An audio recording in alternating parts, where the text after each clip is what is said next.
Welcome to the LegalEASE U.S. Family-Based Immigration Matters, an interview with network attorneys and common questions. LegalEASE is providing protection with immigration support for our members and family members of our members. We are collaborating with one of our partnering firms, Global Immigration Partners, to support our members in need of immigration services. And I'd like to welcome and thank the two attorneys that are participating in this interview. Attorney David Raft, who's a partner with Global Immigration Partners, and Attorney Katie Wu, senior attorney at Global Immigration Partners. David, if you wouldn't mind introducing yourself, giving us a little bit about what you do, and then we'll hand it off to Katie. Thank you. So as Charlie mentioned, I am a partner with the law firm Global Immigration Partners. I am actually an immigrant myself. My family immigrated to the United States from Canada back in 1982, pursuant to my father having been sponsored for a work visa. So, and I've gone through the process. My family got our green card status back in '84, and then I eventually became a naturalized U.S. citizen in 1995. I actually started practicing immigration law shortly after I was licensed to practice law. I actually have just celebrated my 34th year practicing immigration law last month. And initially I started with a small boutique firm in Los Angeles. And then after being with that firm for 5 years, I moved on to join a law firm that is primarily a business-related immigration firm. I was with that firm for 22 years, and then I joined Global Immigration Partners back in 2018. And Global Immigration Partners is a boutique law firm. I mean, we do have 10 attorneys and about another 40 or so support staff. And we primarily practice in family-based and business or corporate immigration. We also have a team that handles investor green card and temporary visa matters. And I pretty much have done everything in my career. In the past, I've also done a lot of work representing individuals through the asylum process and deportation and removal processes as well. And then I'll pass the baton over to Katie to give herself or provide you with an introduction to her background. Thanks, David. Hi, everyone. My name is Katie Wu. I'm a senior attorney here at Global Immigration Partners. Similar to David, I am an immigrant myself as well. My family and I immigrated from Hong Kong. My mom actually got sponsored through her brother, my uncle. So we moved here at a very young age. I've practiced exclusively in immigration law since first becoming licensed, and prior to that, I was working at an immigration firm while I was in law school, and that kind of initially sparked my interest in business immigration. Started off my career with a global business immigration firm, and then transitioned over to Global Immigration Partners about 6 years ago.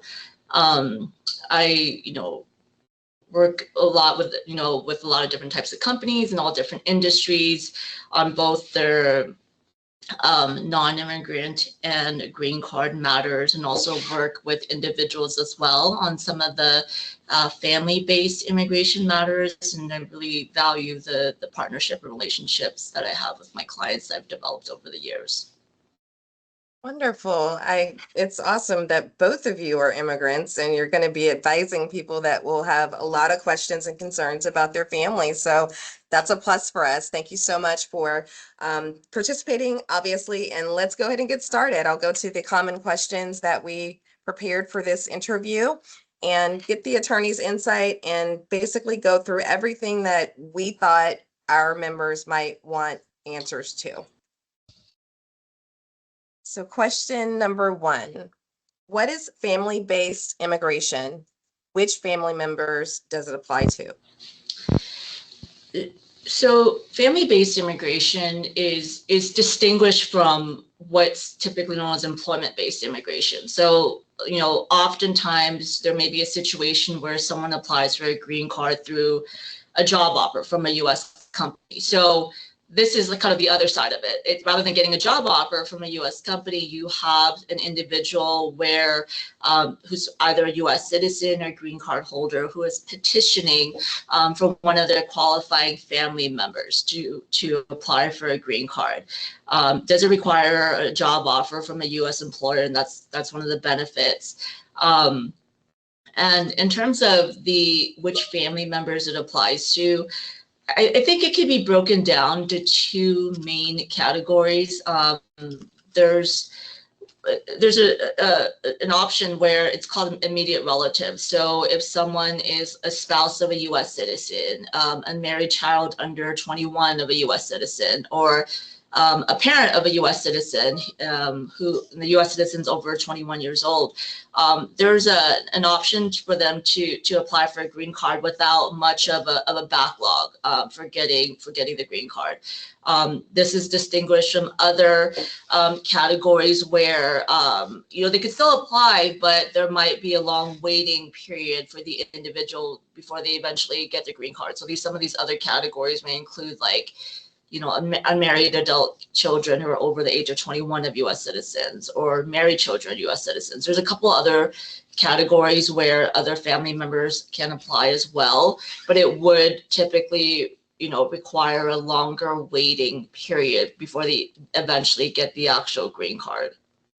Okay, let's go to the next question. Have any of the recent executive orders changed the process for family-based immigration? So if I could answer that one, that has not happened as of today.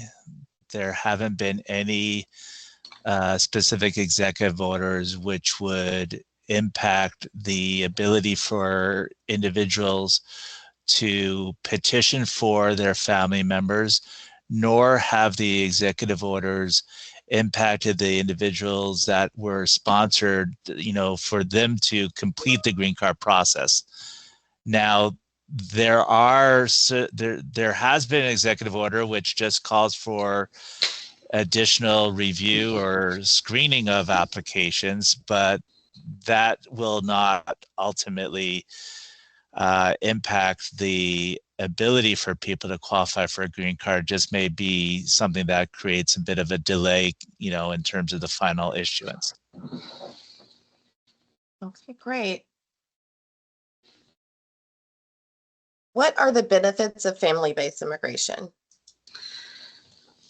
So I touched upon this briefly earlier, but one of the primary benefits is that it doesn't require a U.S. job offer. So with a lot of other green card categories, it usually requires a company in the U.S. to sponsor the individual for a green card. That's an employment-based green card. But rather than going through that channel, you don't need a U.S. job offer. You're not tied to a specific employer. Your eligibility for essentially getting the green card is through that relationship with a qualifying family member. And I think another potential added benefit is that if you are one of the categories where, such as a spouse of a U.S. citizen, or a parent of a U.S. citizen who's over the age of 21, or you're a unmarried child under the age of 21 of a U.S. citizen, it is like a relatively fast pathway of obtaining a green card as compared to some of the other options. So I think some of the primary benefits include not tied to a U.S. company or requires a U.S. job offer, and as compared to some of the other green card processes, I think it's a lot more efficient from a timeline perspective. Thank you. Next question. What are the requirements for family visas? So I think some of the requirements are, you definitely need to have that qualifying relationship. So, you need to ensure that that whoever's sponsoring you for the green card is an eligible family member. And then also, I think one of the other main requirements for the individual who is petitioning for the family member is they need to meet certain financial obligations, or in other words, they need to show that they have the financial resources to support the individual they're sponsoring for the green card. More specifically, as part of the process, it's a contract, it's a legally enforceable contract called an affidavit of support, where the individual that's sponsoring the green card needs to show that they meet certain, income requirements, and that the individual being sponsored won't essentially become a public charge. I think usually the most common option we see is that, the individual they meet a certain income threshold, but there are exceptions that do allow, let's say the principal, the sponsor isn't able to meet those income requirements. There are exceptions that may allow certain qualifying household members to help to serve as a co-sponsor, or potentially even have the individual who's being sponsored themselves to show that they meet those requirements as well. But I think that some of the primary requirements is to show that you have the qualifying relationship, and then also that you meet the income requirements. And then lastly, I think this is more specific for a US citizen, or let's say a green card holder that's sponsoring their spouse for a green card. One of the things you need to demonstrate is that it's a bona fide marriage, right? Like, it's legitimate, that, the individual is not entering solely into the relationship solely for immigration benefit. So there is quite a bit of evidence to demonstrate that. So in other words, you need to show, do they have a shared life together? Have they been dating for a while? Are there photos that they've taken together throughout the years? I think that is something that is going to be critical, specifically for a qualifying member who's sponsoring their spouse for a green card. That's a lot of good information. I'm sure a lot of people get a little bit nervous about applying for this. So having that evidence, background, friends and family that may know, to be able to vouch for them is key. Thank you for that. Next question, how many relatives can an immigrant typically sponsor? So that's an interesting question. Technically, there's not a specific numerical limit. However, I touched upon this earlier. One of the things that the petitioner, the person who's sponsoring the individual, needs to show is that they meet certain income requirements, depending on their the size of their household. So I think with that in mind, obviously the more people that's being sponsored, the larger the household. But I think a lot of it would come down to what kind of income requirements can be met depending on the number that's being sponsored. Understood. If I may add to that. Sure. When a person is limited based upon the income that they have, they could also potentially ask either other family members that are U.S. citizens or permanent residents, or perhaps friends of the family, to act as a joint sponsor. So that way their income can also be in consideration to qualify the foreign national for future green card status. Oh, that's great information. Thank you. So the total number is virtually unlimited, but there's also the limitations that you can only sponsor your spouse, parents, children, or siblings. So there's no basis in law to sponsor grandparents, uncles, aunts, cousins, nephews, nieces, etc. Okay. How long does it take to get visas for eligible family members? I think the timeline depends on what's the qualifying relationship. So if they're if they're like a spouse of a U.S. citizen, or let's say they're a parent of a U.S. citizen who's over the age of 21, or they're an unmarried child under the age of 21 of a U.S. citizen, that they're known as immediate relatives. So essentially, the timeline for them to get the visas is significantly faster as compared to like a sibling, for example, of a U.S. citizen.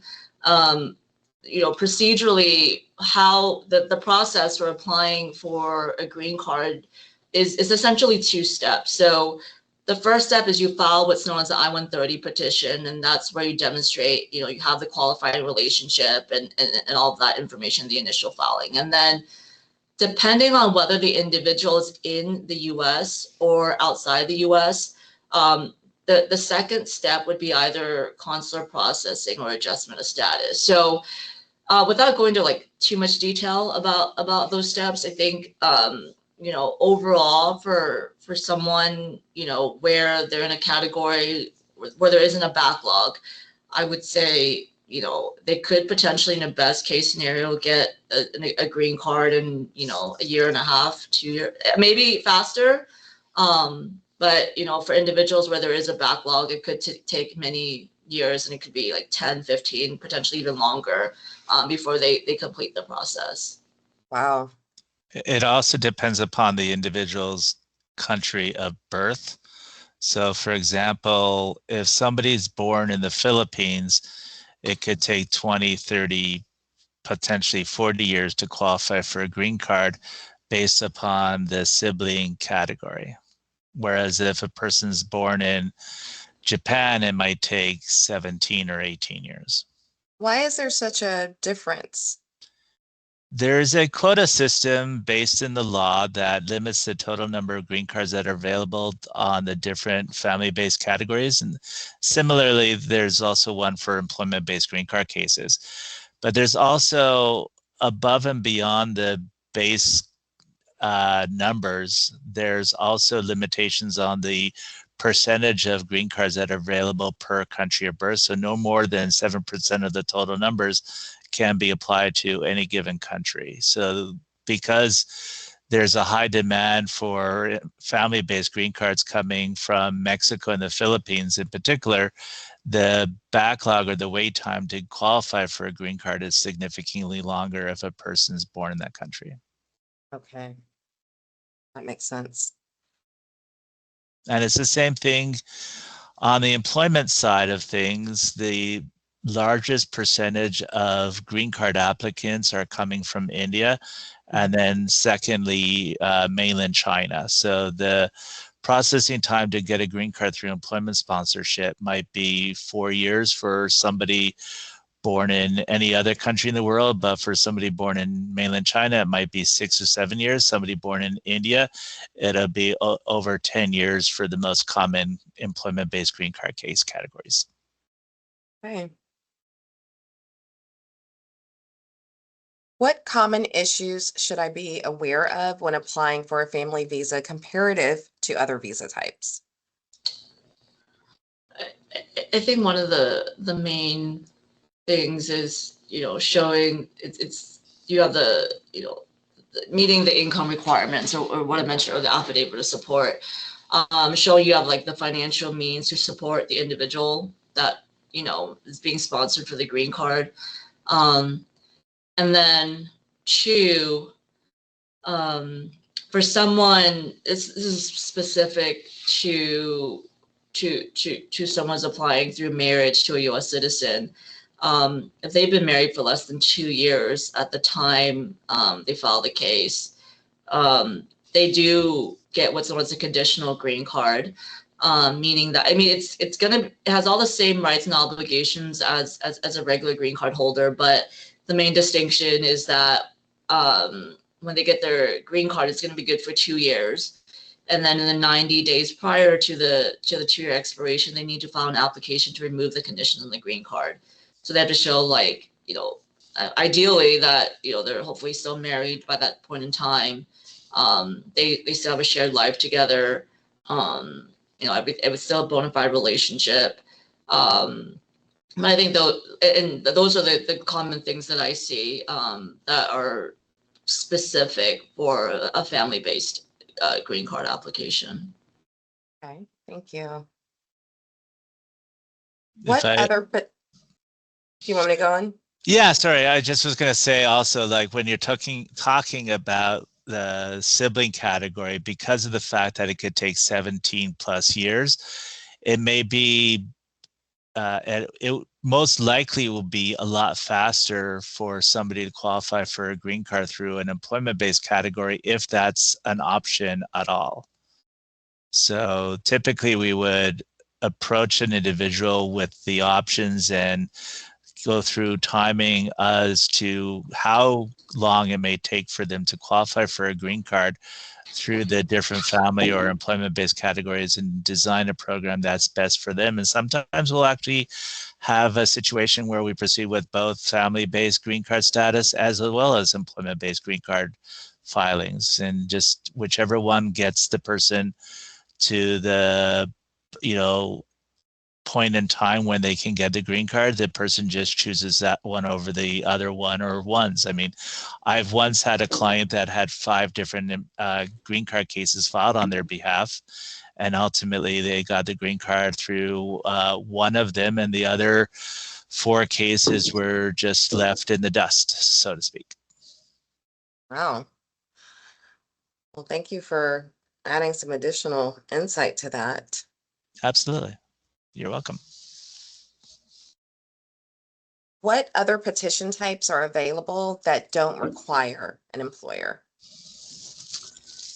I think some of the I would say the main ones are the ones I think of the top of my head are there's some, but it's still considered employment-based green cards, but they technically don't require a job offer, where someone could essentially self-petition. So let's say John Smith, qualified under one of these categories. He doesn't necessarily need a job offer from a U.S. company, and these categories would be, it's called the EB1 extraordinary ability. So if someone, like, let's say, is a rock star of their field, is really at the top of their field of endeavor, and they can show like they meet certain qualifying criteria. So maybe they've been published a lot, or they've been won awards, like in their work, or they've been featured in a lot of different articles. That the extraordinary ability green card might be an option, and it's not only limited to actors or actresses or celebrities. We've definitely filed a lot of types of cases for people who are in the business field or in the science field. So it is a pretty broad field of endeavor. But it is a high standard to meet. So I think, in my opinion, it is one of the more, if not most, subjective visa categories for someone to qualify.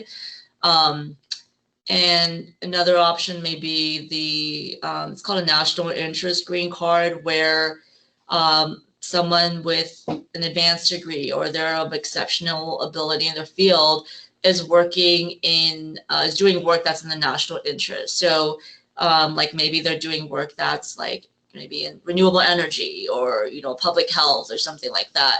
Not necessarily only limited to those options. I know David and I have filed national interest waiver cases for entrepreneurs who have created jobs for the U.S. economy. But that, I think more recently has got a little bit more pushback from the government, but that I think that is another potential avenue. And then the last option, and then another option may be the EB5 immigrant investor green card. And David, do you want to talk a little bit about that? Yeah, certainly. The EB5 immigrant investor green card case is a category that was created in law in 1990. It's been subject to an amendment to the law in 2022, and most recently as last night, or on March 4th of this year, President Trump announced his plan to introduce a gold visa based upon a much more significant investment than is otherwise available or required, I should say, under the EB-5 program. So generally speaking, the EB-5 program requires a minimum of investment of either $800,000 or alternatively $1,050,000. The intent of the EB-5 program in allowing people to qualify for a green card based upon that investment is that that investment is supposed to create 10 full-time jobs for U.S. workers.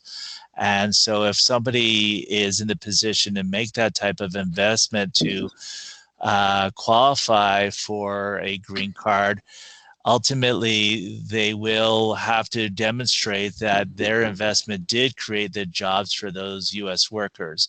There are some exceptions to the rule that the investment would have to demonstrate, like the investor, I should say, would have to demonstrate that their investment created the 10 jobs directly. So in some circumstances, an investor could demonstrate that due to economic studies, there's been both indirect and induced job creation as a result of their investment.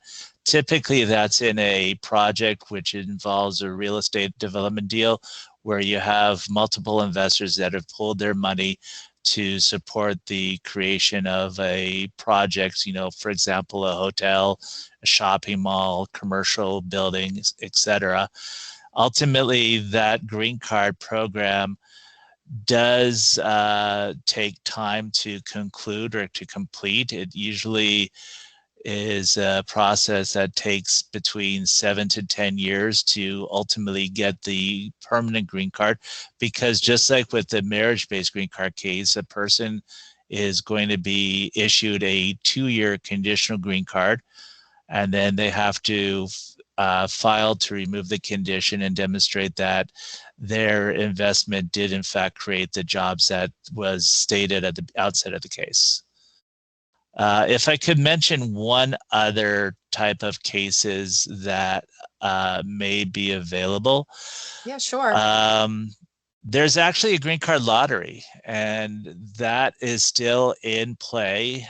There has been discussion that the government may eliminate that program. That green card lottery is known as a diversity visa program. And each year, the U.S. Department of State has a portal in which the interested individuals, as long as they're age 18 or older, can put in an application. And obviously there's millions upon millions of people that put in a lottery application, and under current law, they can only issue 50,000 green cards per year through this green card lottery program.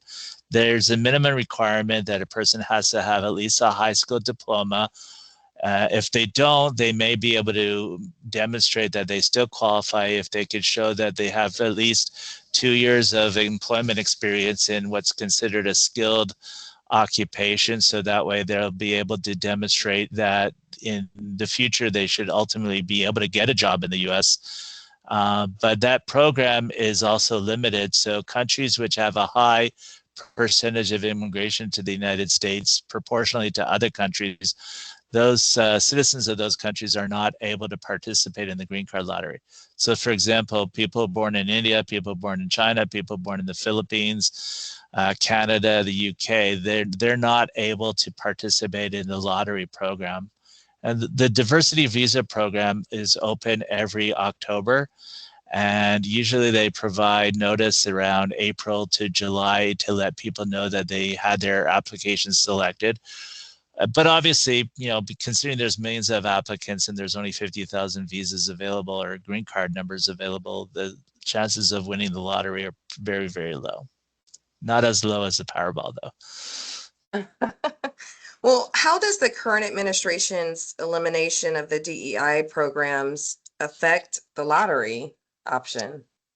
So far, there's not been any movement to eliminate the lottery program, period, but that might be something that's on the administration's agenda for the future. It has been talked about in the past. There's definitely been discussion about their eliminating the program because it's not a merit-based system.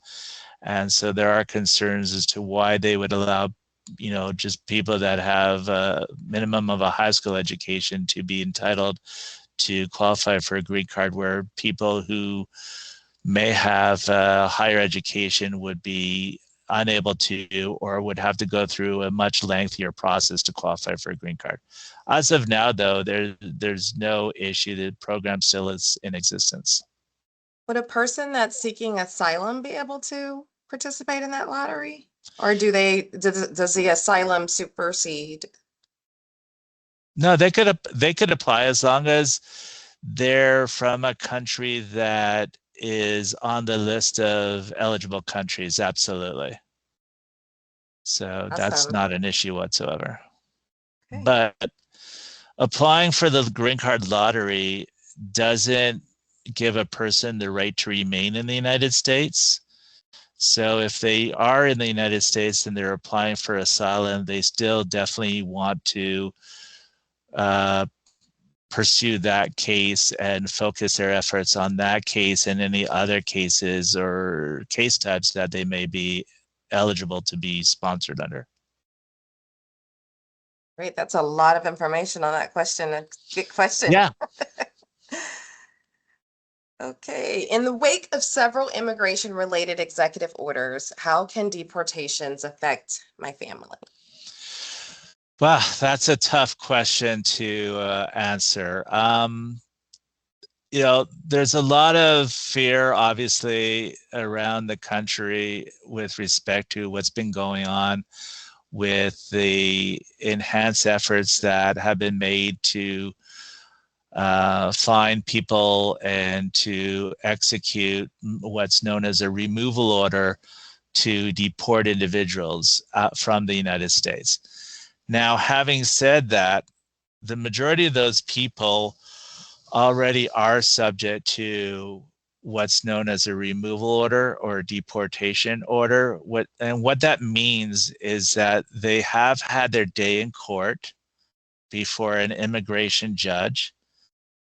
They either failed to appear for their hearing, which is a serious issue with adverse consequences, because while you would think that normally a person would then be able to attend a hearing to determine their deportability, the immigration law provides the judges, these immigration judges, with the ability to order somebody deported in absentia.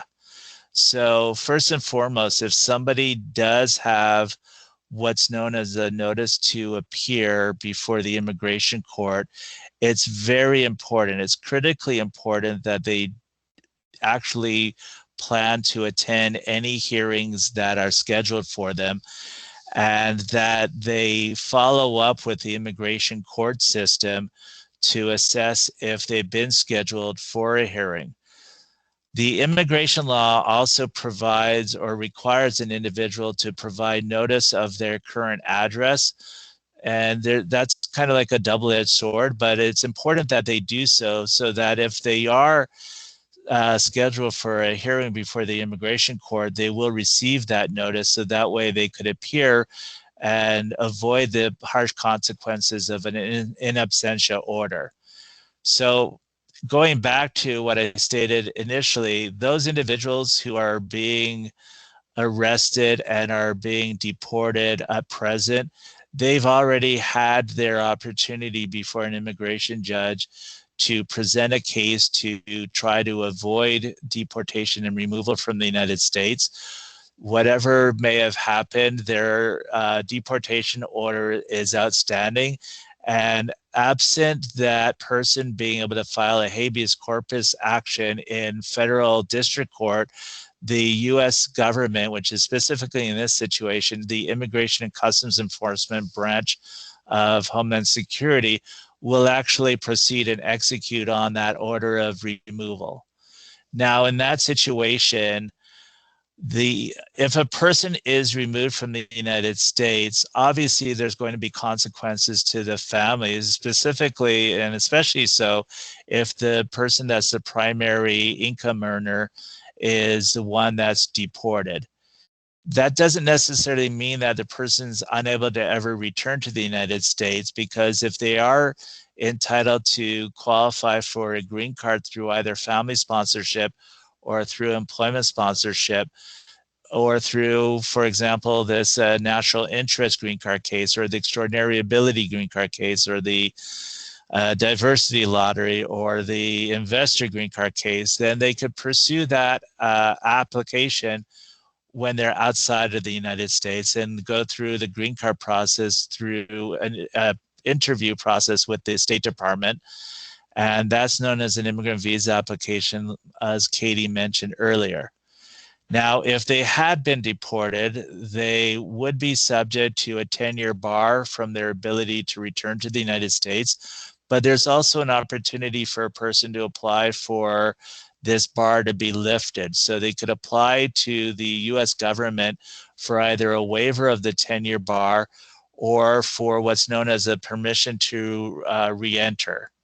And when they apply for one of these benefits, they have to show what equities are in their favor, because the processing of either the waiver application or the permit to re-enter is subject to extraordinary discretion. And so just applying is not going to mean that a person will be entitled to the approval of that case. They really need to show that there's significant benefits, or there's a significant extreme hardship to qualifying U.S. citizen or green card family members that justify the approval of either the waiver or the permission to re-enter application. Now, the other aspect of this, of course, is that if people who are here illegally are concerned about the deportation or concerned about the fear of deportation, it's important to understand that the US government just cannot, under current law, deport people that are physically present in the United States. The law currently requires that those people have to be given the option to have a hearing before an immigration judge. And so we would always recommend that an individual that's caught up in a sweep by Immigration Customs Enforcement, they should make a request that they be given their day in court, so that way they could pursue any potential claims to relief from deportation. And one of those requests could include applying for asylum if they have a non-frivolous potential application. There's also an application that's known as cancellation of removal. So if somebody has been in the United States for at least 10 years, they're a person of good moral character, and they're able to demonstrate that their deportation would result in an extreme and unusual hardship to qualifying U.S. citizen or green card family members, an immigration judge has the authority to grant that person a green card through this cancellation of removal program. That green card program, cancellation and removal program, however, that's an application that can only be made before an immigration court, before a judge, in the context of being in deportation proceedings or removal proceedings. So it's not something that can be submitted affirmatively to the U.S. Citizenship and Immigration Services. So normally I would advise clients that they do have the ability to pursue such a case if it becomes necessary. But I wouldn't necessarily recommend, affirmatively surrendering yourself to immigration in the hopes that you'll be able to be approved, because there's also a limitation on the number of green cards that judges can issue on this cancellation and removal category. There's only 4,000 available per year, and that's throughout the entire United States. And so when judges have individuals that are applying for these benefits, they have to weigh the balancing, like whether or not they should approve this person versus the next person that they have a hearing with, the following day, and, looking at the factors that are applicable in each person's case. And, a lot of times with those extreme and unusual hardship cases, it really it bears importance to understand what's going on with the family. If there's a spouse or children that have medical issues, that will really be important to bring up in terms of that application. There's also an application that a person can qualify for known as voluntary return or voluntary departure. So rather than being ordered deported, if you agree as an individual that you will leave the United States on your own recognizance and you agree that you will abide by the immigration laws with respect to your future return to the United States, an immigration judge can grant you this voluntary departure or voluntary return. Now, they may require that you post a bond, but then you can get your money back after you prove that you left the United States. So there's options available to people. So I just want to make it clear that if somebody is in a situation where they are caught up in the deportation sweeps that are going around, that they be aware that they have the right to exercise their options and apply or request to see a judge. Thank you. That's another great question. You're so Yeah. thorough. We really appreciate this. Katie, was there anything that you wanted to add before we go to the next question? No, David covered everything. Okay, awesome. This one is kind of linked to this, and maybe the next one is as well. So feel free to answer however you think based on what you just said, because you just gave us a lot of information. What changes are there to the birthright citizenship? So up present, there is an executive order that President Trump announced pretty much immediately upon his being inaugurated. That executive order has been subject to litigation, and as of right now, there is no changes to birthright citizenship. So anybody that is born in the United States, other than children of diplomats, is a U.S. citizen at birth and is entitled to the benefits of that U.S. citizenship. Now, frankly, that is in all likelihood going to go through the court system and ultimately will most likely go to the U.S. Supreme Court. But just to reassure everybody, at the present time, there are no changes because the federal courts have halted the executive order that President Trump had signed into law, or he signed. It's not technically a law, it's an executive order. Okay, well, this one basically directly ties into that question. What happens to American-born children if their parents are deported? So it doesn't really, I guess, affect them based on what you just advised on the birthright citizenship?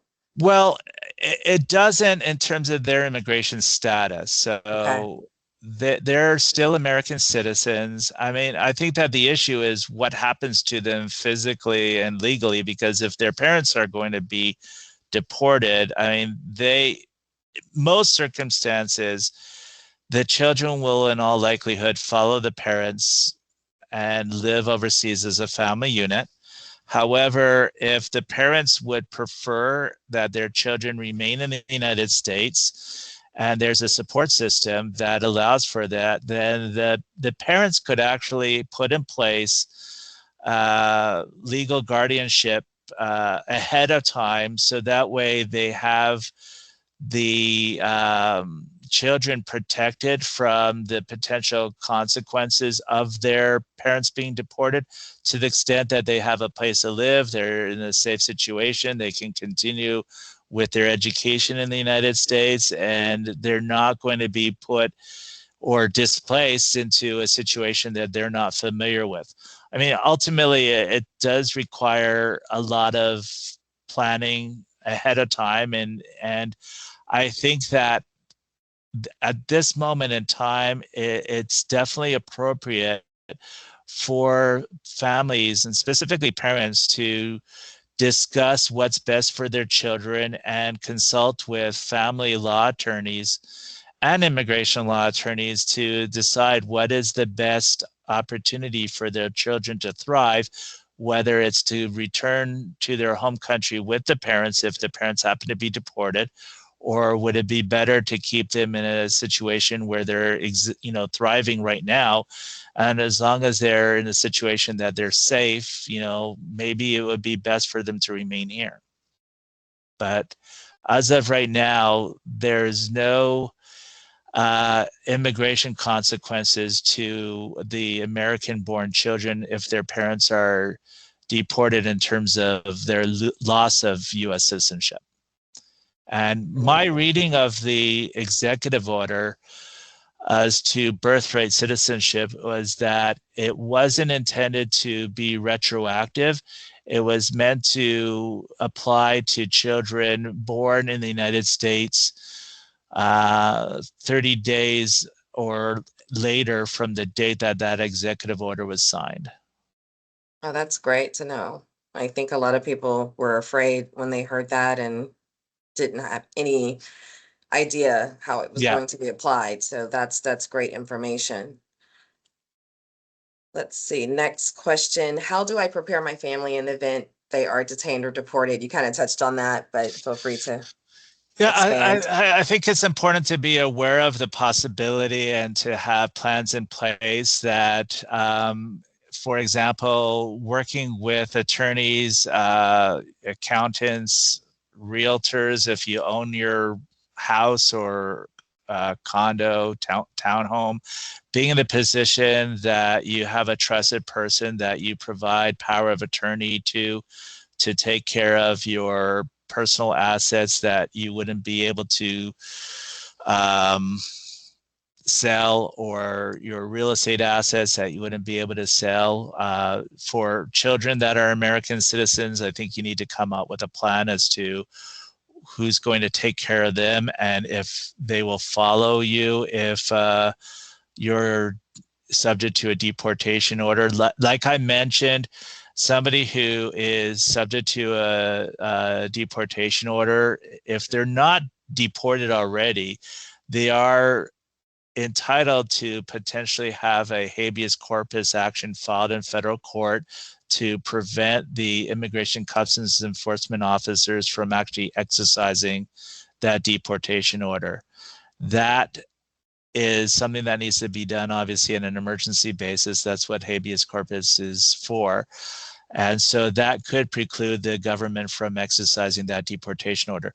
And sometimes immigration makes mistakes. And so if they do deport somebody, but they erred in that, it is also possible to file litigation in federal court to have a person be able to go into the U.S. Embassy in their home country and to be provided with documentation so that they could return to the United States if immigration erred in the deportation.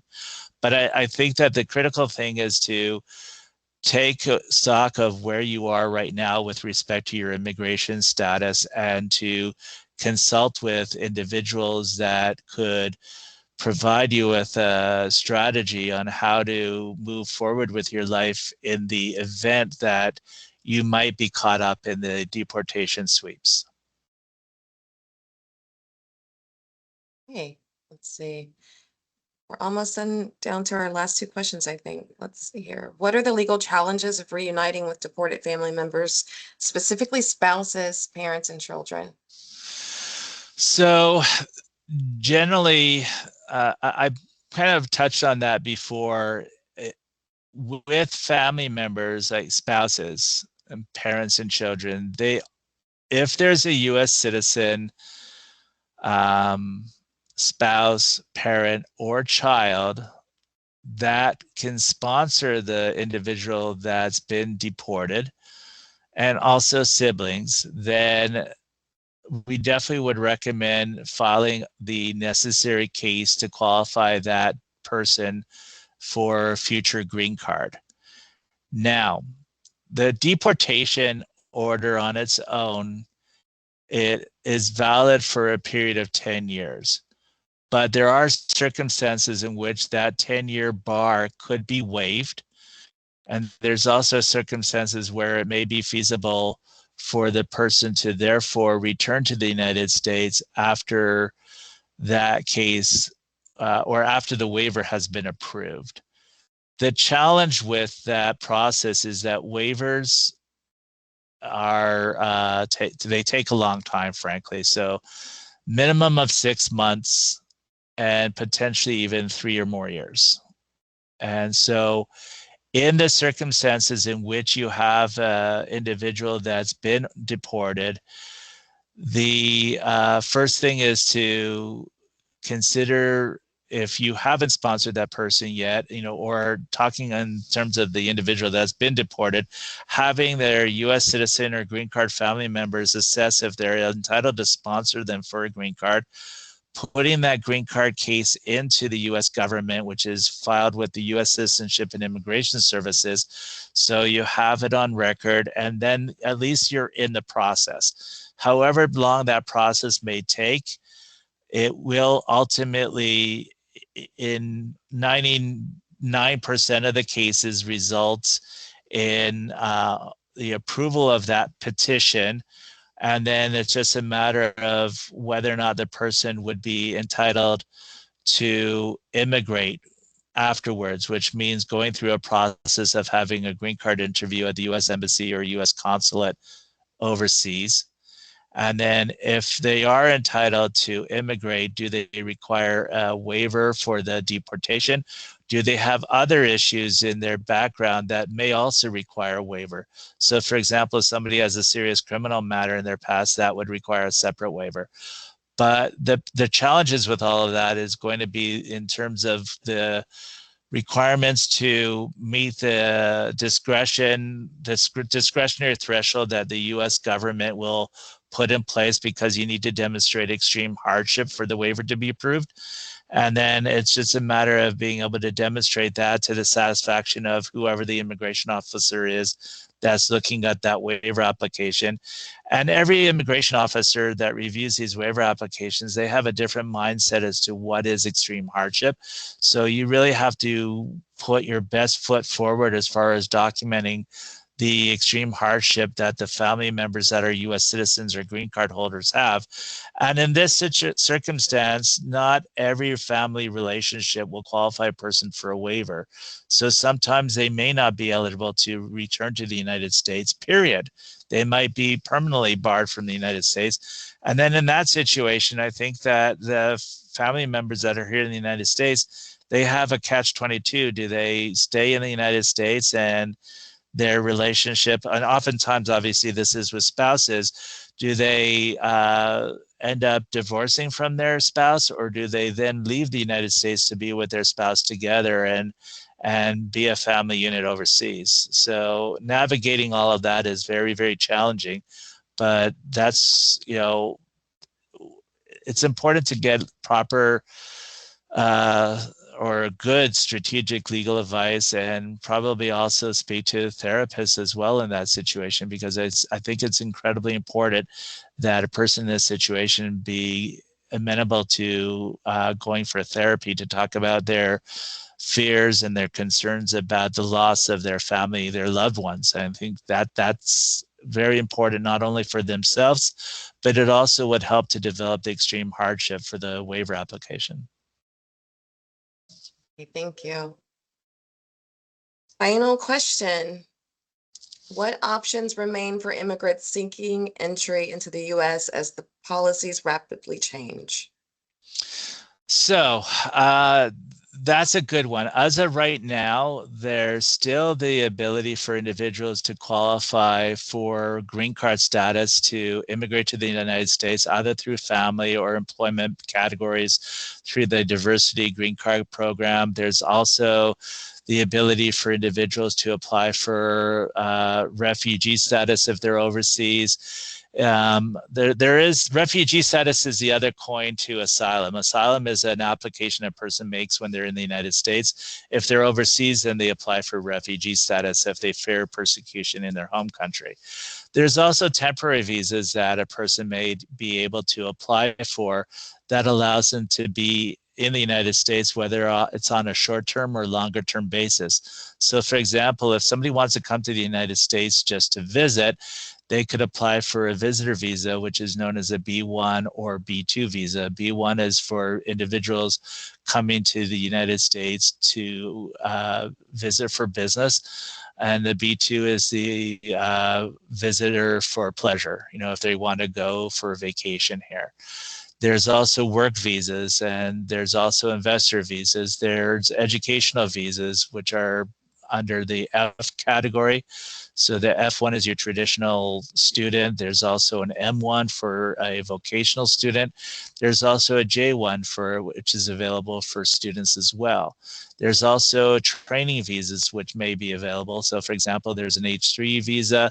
There's also a component to the J1 that allows people to come here for intern programs and also for trainings, also for working, let's say, at an amusement park under a summer work travel program. So there's also visas for entertainers, actors, athletes. There's visas for people of extraordinary ability.